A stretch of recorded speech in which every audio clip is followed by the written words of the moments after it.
전주의 겨울은 조용하고 차가웠다.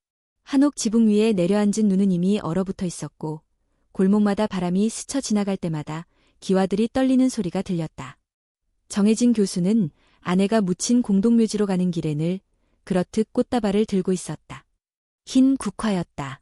지원은 생전에 국화를 좋아했고 그 꽃을 보면 언제나 밝게 웃곤 했다. 묘지에 도착했을 때 혜진은 이상한 장면을 목격했다. 자신의 아내 묘 옆 오래된 소나무 밑에 누군가 웅크리고 자고 있었다. 가까이 다가가 보니 그것은 작은 아이였다. 헐렁한 외투 하나에 얼굴은 벌겋게 얼어 있었다. 혜진은 놀라며 아이를 깨웠다. 애야, 괜찮니? 아이는 느릿하게 눈을 떴다. 눈빛은 맑았지만 지쳐 있었다. 여기가 따뜻해서요. 이 추운 날씨에 여기서 자고 있니? 집은 어디야? 아이는 대답하지 않았다. 대신 조심스럽게 이름을 말했다.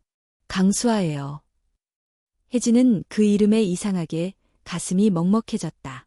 기억 저편 어딘가에서 들어본 듯한 이름이었다. 혹시 예전에 병원에서 어떤 아주머니를 만난 적 있니? 그분이 국화를 좋아했었는데.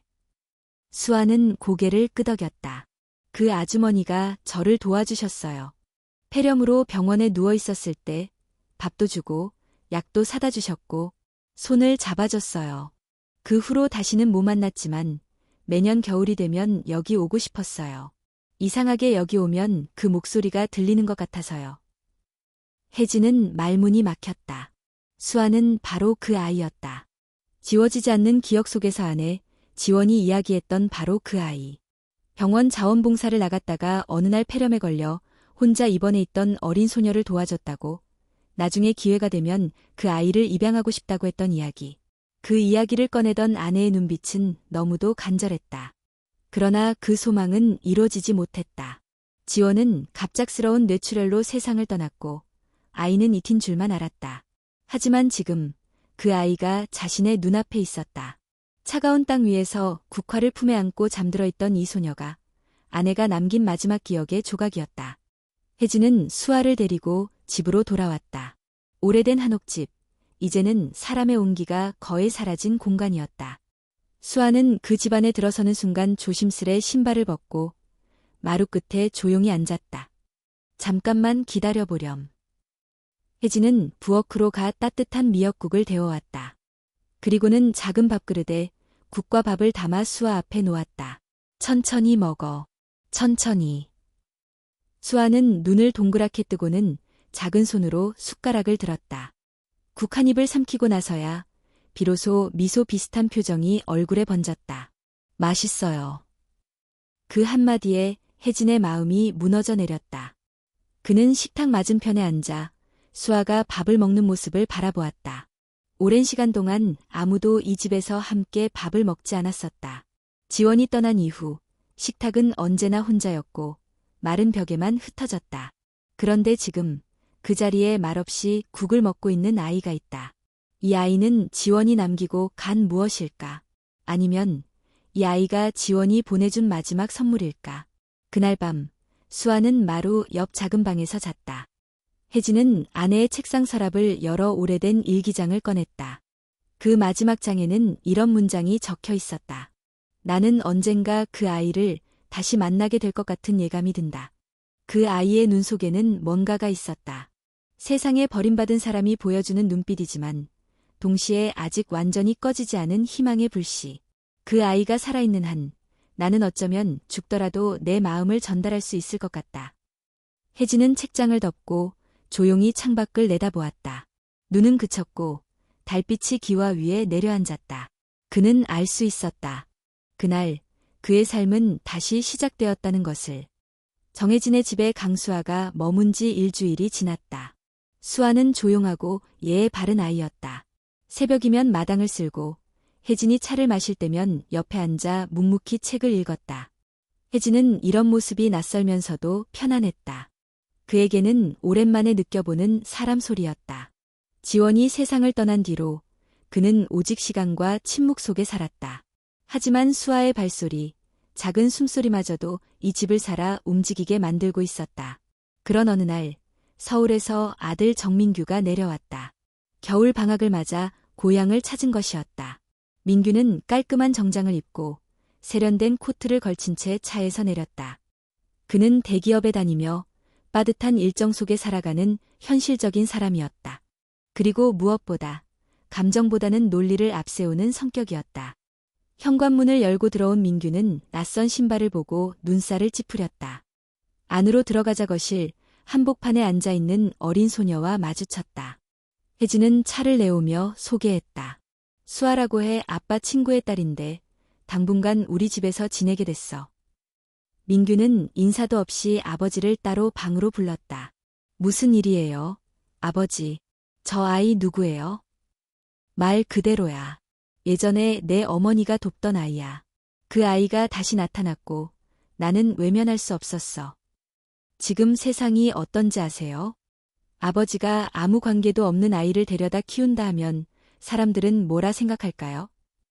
사람들이 뭐라 하든 중요하지 않아. 중요하죠.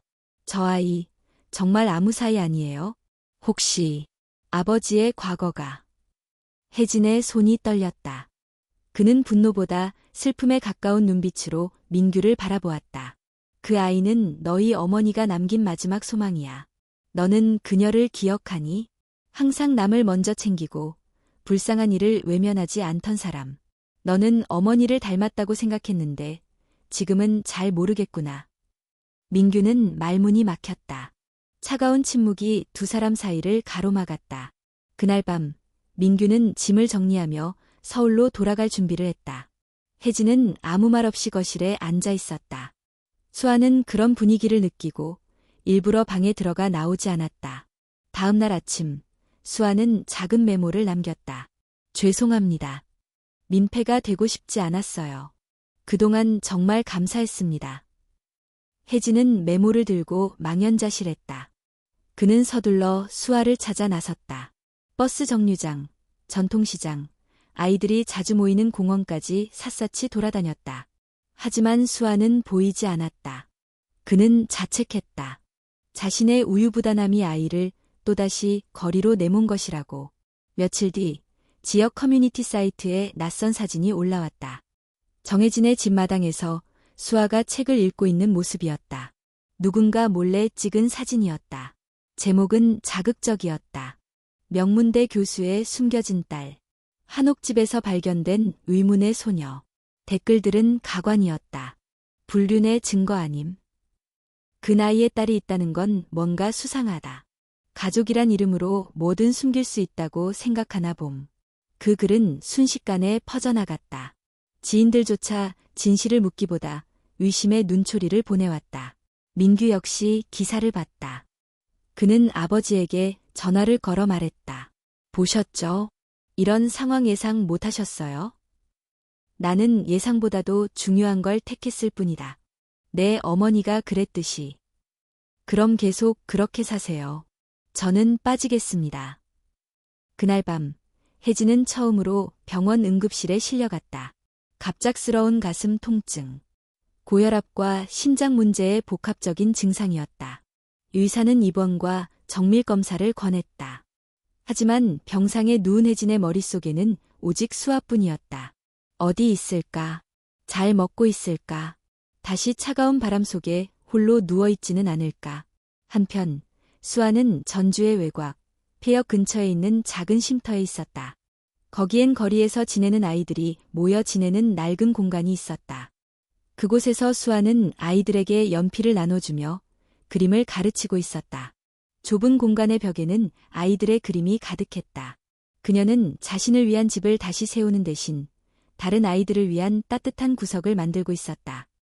하지만 마음 한켠이 비어 있다는 것을 그녀도 알았다. 정혜진 아저씨는 괜찮으실까? 그녀는 작은 노트를 꺼내 그림을 그리기 시작했다. 한옥집 마당에서 국화를 들고 웃고 있는 할아버지, 그리고 그 옆에 앉아있는 자신. 그림 속 인물은 환하게 웃고 있었지만 실제 그녀의 손은 떨리고 있었다. 그리고 그 순간 문이 열렸다. 문을 연 사람은 정민규였다. 코트도 제대로 여미지 않은 채 숨을 몰아쉬며 폐역의 쉼터 안으로 들어섰다. 수아는 놀란 눈으로 그를 바라보았다. 한동안 아무 말도 오가지 않았다. 민규는 그녀 앞에 서서 숨을 가다듬었다. 눈가가 젖어 있었다. 아버지, 병원에 계세요. 심장이 안 좋으셔서 갑자기 쓰러지셨어요. 수아는 일어섰다. 손에 들고 있던 노트가 바닥에 떨어졌다. 페이지가 펼쳐졌고 그 안엔 그려진 정혜진의 얼굴이 미소 짓고 있었다. 정말이에요? 지금 많이 안 좋으세요? 그래서 너를 찾아왔어. 아버지가 깨어나신 순간부터 계속 수아는 어디 있느냐고만 물어보셨어. 그 말에 수아의 눈에 눈물이 맺혔다. 그녀는 고개를 끄덕이며 재빨리 가방을 챙겼다. 민규는 문을 열며 그녀를 앞세웠다. 겨울밤의 공기가 두 사람을 감싸 안았다. 조용한 눈발이 어깨 위에 사뿐히 내려앉았다. 병원에 도착했을 때 정혜진은 깊은 잠에 빠져 있었다. 산소 마스크와 기계음이 방안을 채우고 있었고 그의 얼굴은 한층 야위어 보였다. 수아는 조심스레 다가가 그의 손을 잡았다. 저예요. 수아예요. 그녀의 목소리에 혜진의 손가락이 미세하게 움직였다. 그리고 잠시 후 천천히 눈을 떴다. 흐릿한 시야 속에서 수아의 얼굴이 보이자 혜진은 눈꼬리를 살짝 올렸다. 왔구나. 다행이야. 민규는 조용히 그 장면을 지켜보고 있었다. 오랜 시간 동안 자신이 외면했던 장면. 타인의 상처를 품고 살아가는 이 두 사람이 말없이 서로를 위로하고 있는 모습을. 며칠 후 병실에서 회복 중인 정혜진은 민규에게 손짓해 다가오게 했다. 그는 힘겹게 몸을 일으키며 말했다. 수아는 너희 어머니가 남긴 마지막 유산이다. 단지 불쌍한 아이여서 데려온 것이 아니다. 내가 그녀를 통해 다시 살아있음을 느꼈다. 민규는 침묵했다. 그는 이제야 아버지가 왜 그토록 수아에게 마음을 열었는지 이해할 수 있었다. 자신이 바쁘다는 이유로 세상이 뭐라 할까 두려워서 외면했던 감정들. 그 모든 것이 지금은 초라하게 느껴졌다. 하지만 세상은 쉽게 수아를 용납하지 않았다. 며칠 뒤 또 다른 기사가 떴다. 이번에는 훨씬 자극적인 제목이었다. 교수의 집에 살던 소녀, 실은 사생아, 지역 명문가의 위선. 기사에는 얼굴이 모자이크된 수아의 사진과 함께 정혜진의 젊은 시절 여성들과의 관계에 대한 근거 없는 추측이 적나라하게 적혀 있었다. 댓글은 더욱 악의적이었다. 뻔한 이야기. 역시 돈 많고 지식 있는 사람들도 다 똑같지. 딸 아니면 연인. 진실을 밝히라고 해라. 한옥마을 이미지 실추시키는 꼴이네. 혜진은 기사를 보며 눈을 감았다. 그리고는 수아를 불렀다. 이 집은 이제 내가 있어야 할 곳이 아닌 것 같구나. 무슨 말씀이세요? 제가 뭘 잘못했나요? 아니야. 내 잘못이 아니야. 오히려 내가 널 지켜주지 못해서 미안하구나. 수아는 고개를 저었다. 하지만 혜진의 표정은 단호했다. 그는 민규에게 조용히 부탁했다. 수아를 더 안전한 곳에 데려다다오. 내가 안정될 때까지. 그날 밤 민규는 수아를 데리고 한적한 시골 마을에 있는 작은 한옥으로 향했다. 자신의 지인이 운영하는 미술치료 센터였다. 그곳엔 마음의 상처를 아는 아이들이 모여 지내고 있었다. 당분간 여기서 지내자. 그리고 내가 그토록 좋아하던 그림 계속 그려도 좋아. 수아는 말없이 고개를 끄덕였다. 그녀는 자신이 또다시 짐이 되었다고 생각했다. 사랑받기엔 너무 복잡한 존재라고 느껴졌다. 하지만 바로 그날 밤 민규는 어머니 지원이 생전에 남긴 일기장을 처음부터 끝까지 읽었다. 거기엔 수아에 대한 구체적인 기록이 있었다. 처음 병원에서 만났을 때의 이야기, 그녀의 눈빛, 손의 온기, 그리고 마지막에는 이런 문장이 적혀 있었다. 내가 이 세상을 떠난 뒤라도 누군가 그 아이를 기억해줬으면 좋겠다. 꼭 가족이 아니라도 좋다. 단 한 사람이라도 진심으로 그녀를 소중한 존재로 여겨준다면 나는 그걸로 충분하다. 민규는 일기장을 조용히 덮었다. 그리고 새벽녘 차를 몰아 미술센터로 향했다. 수아야. 그녀는 깜짝 놀라 고개를 들었다. 민규는 그녀 앞에 작은 캔버스와 새로 산 물감, 붓세트를 놓았다. 이건? 이제부터 내가 그릴 그림은 너의 집을 위한 것이야. 누구도 흔들 수 없는 내가 만든 가족의 이야기. 수아는 처음으로 민규 앞에서 울음을 터뜨렸다. 그 울음은 서러움도 분노도 아니었다. 그건 오래도록 기다렸던 한마디를 마침내 들은 아이의 울음이었다. 괜찮아. 이젠 내가 널 지킬게. 민규의 말에 수아는 고개를 끄덕였다. 그녀의 두 손이 붓을 잡았다. 그리고 하얀 캔버스 위에 그녀는 처음으로 자신의 이야기를 그리기 시작했다. 전주의 봄은 느리게 찾아왔다. 벚꽃은 아직 피지 않았지만 바람 끝에 묻어나는 냄새가 분명히 바뀌어 있었다. 미술치료센터 안 수아는 매일같이 새벽에 일어나 마당을 쓸고 조용한 음악을 틀어놓고 그림을 그렸다. 창문을 통해 들어오는 햇살이 그녀의 손등을 감쌌고 그 따뜻함 속에서 수아는 조심스럽게 자신의 마음을 다시 꺼내기 시작했다. 민규는 매주 서울과 전주를 오가며 아버지의 병간호와 수아의 생활을 모두 책임지고 있었다. 그는 더 이상 그 아이를 문제로 보지 않았다. 오히려 그녀 안에 숨겨진 강인함과 여린 마음이 그의 삶에 큰 영향을 주고 있었다. 하루는 민규가 수아에게 조용히 물었다. 혹시 너 다시 집으로 돌아가고 싶지 않니? 수아는 붓을 놓고 민규를 바라보았다. 잠시 망설였지만 이내 작게 고개를 저었다. 돌아가고 싶어요. 하지만 제가 그 집에 가면 또 아저씨가 힘들어질까봐, 사람들이 또 뭐라고 할까봐. 민규는 잠시 말이 없었다가 작은 종이봉투를 꺼내 그녀에게 내밀었다. 이건 엄마가 쓴 편지야. 너에게 남긴 마지막 기록이야. 수아는 조심스럽게 봉투를 열었다. 종이는 오래되어 누렇게 바랬지만 글씨는 단정하고 또렷했다. 사랑하는 수아에게 혹시라도 이 편지를 내가 읽게 되는 날이 온다면 나는 이 세상에 없을지도 모르겠구나. 하지만 기억해줘. 너는 절대 혼자가 아니야. 내가 어디서 태어났든 어떤 이름을 가졌든 너는 사랑받을 자격이 있는 아이야. 누군가 너를 외면하더라도 그건 너의 잘못이 아니야. 그저 세상이 아직 너를 품을 준비가 덜 된 것뿐이야. 하지만 언젠가는 내가 마음껏 웃을 수 있는 날이 올 거야. 그날이 오면 너는 반드시 누군가의 봄이 되어줄 아이야. 수아는 눈물을 참지 못하고 엎드려 울었다. 민규는 그녀 옆에서 조용히 앉아 있었다. 그날 밤 그녀는 오래도록 잠들지 못했다. 대신 일기장에 이런 글을 적었다. 나는 누군가의 딸이 될 수 있을까? 나는 누군가의 봄이 될 수 있을까? 며칠 후 병원에서 정혜진의 상태가 호전되었다는 소식이 들려왔다. 수술은 무사히 끝났고 회복 중이었다. 민규는 수아를 데리고 병원으로 향했다. 병실 문을 열자 정혜진은 의자에 앉아 창밖을 바라보고 있었다. 머리는 조금 더 휘어졌고 손등에는 주름이 깊어졌다. 하지만 그의 눈빛은 여전히 따뜻했다. 수아야. 그 목소리에 수아는 달려가 그의 품에 안겼다. 혜진은 조용히 그녀를 안고 머리를 다독였다. 잘 있었지? 많이 걱정했단다. 아저씨, 아니, 할아버지, 저 돌아와도 돼요? 혜진은 고개를 끄덕이며 웃었다. 너는 이제 이 집의 가족이야. 누구도 그걸 부정할 수 없어. 그날 오후 세 사람은 다시 한옥집으로 돌아왔다. 마당에는 작년보다 더 많은 국화가 자라고 있었다. 수아는 마루에 앉아 천천히 숨을 들이마셨다. 그 냄새, 그 소리, 그 햇살, 모두 그녀에게 집이라는 감정을 되살려주고 있었다.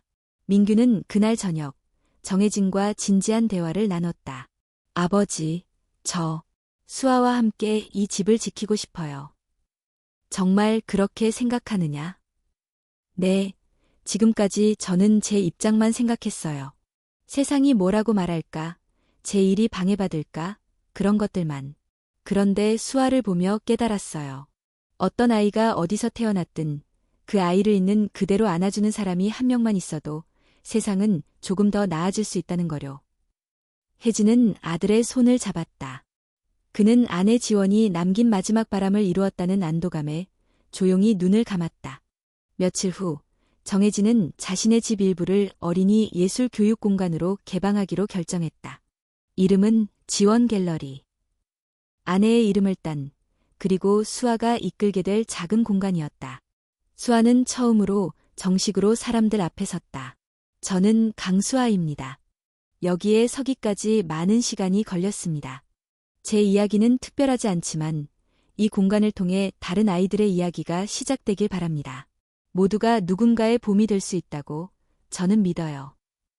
그날 이후 수아는 아이들에게 그림을 가르쳤다. 벽에는 아이들의 상상력이 그려진 색색의 그림들이 채워졌고 마당에는 웃음소리가 끊이지 않았다. 민규는 매주 전주에 내려와 수아와 함께 수업을 돕고 아이들에게 책을 읽어주었다. 정혜진은 마루에 앉아 그 모습을 바라보며 차를 마셨다. 그의 눈가엔 미소가 가득했다. 삶은 다시 이어지고 있었다. 단절됐던 마음에서는 다시 있는 중이었다. 그 끄는 혈연도 계약도 아닌 믿음이라는 이름의 실로 묶여 있었다. 몇 년이 흘렀다. 전주의 계절은 변함없이 흐르고 지원 갤러리 앞마당에는 매년 같은 시기에 국화가 활짝 피었다. 갤러리는 이제 지역 아이들과 부모들 사이에서 희망의 집으로 불리고 있었다.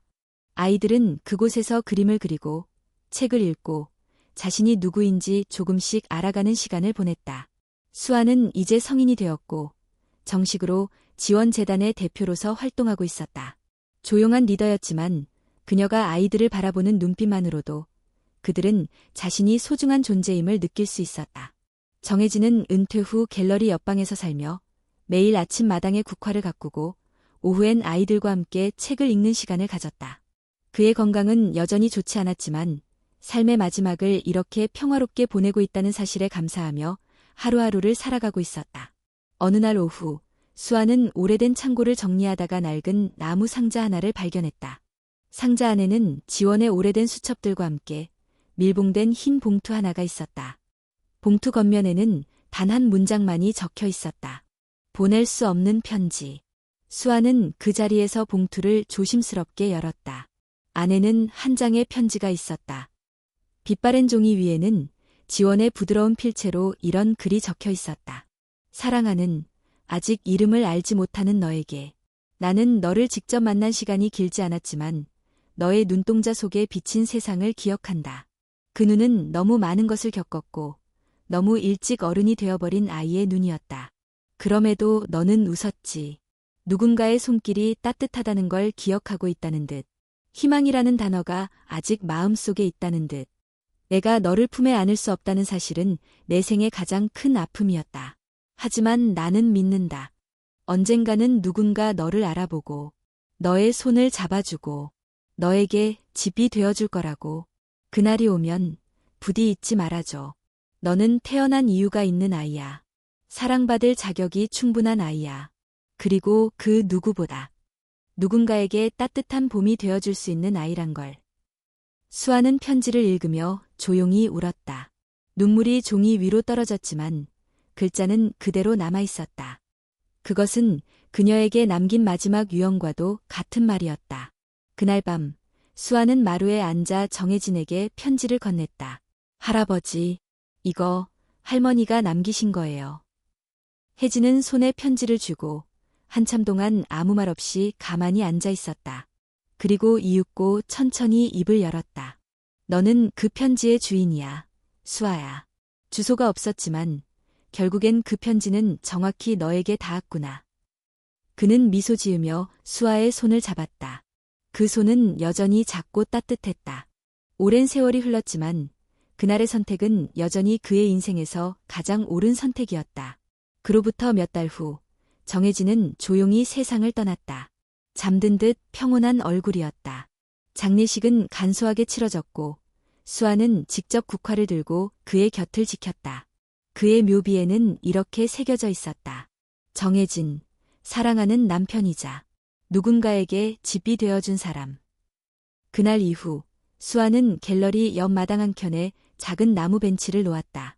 그 벤치에 앉아 그림을 그리는 아이들 곁에서 그녀는 늘 말없이 지켜보았다. 어느 날 한 아이가 조심스럽게 수아에게 물었다. 선생님, 선생님은 엄마가 누구였어요? 수아는 미소를 지으며 대답했다. 편지를 남긴 사람이 있었어. 비록 나를 낳지는 않았지만. 내가 세상에서 어떤 존재인지 알려준 사람이었지. 아이는 고개를 끄덕이며 말했다. 저도 언젠가 누군가에게 그런 사람이 되고 싶어요. 그냥 따뜻한 사람이요. 수아는 그 말을 들으며 하늘을 올려다보았다. 푸른 하늘 아래 국화는 바람에 살랑이고 있었다. 그리고 그녀는 속으로 조용히 되뇌었다. 나도 그렇게 살게요. 어디에도 도착하지 못했던 그 편지를 나의 삶으로 완성해 나갈게요. 그녀는 벽에 걸린 마지막 그림 앞에 섰다. 그 그림에는 정혜진과 지원, 그리고 수아가 함께 웃고 있었다. 그들의 뒤에는 수많은 아이들이 손을 잡고 있고 하늘 위에는 편지 없는 주소, 그럼에도 도달한 마음이라는 글귀가 새겨져 있었다. 그리고 바로 그 순간 수아는 더 이상 혼자가 아니었다. 그녀는 누군가의 봄이었고 또 다른 누군가의 집이 되어가는 중이었다.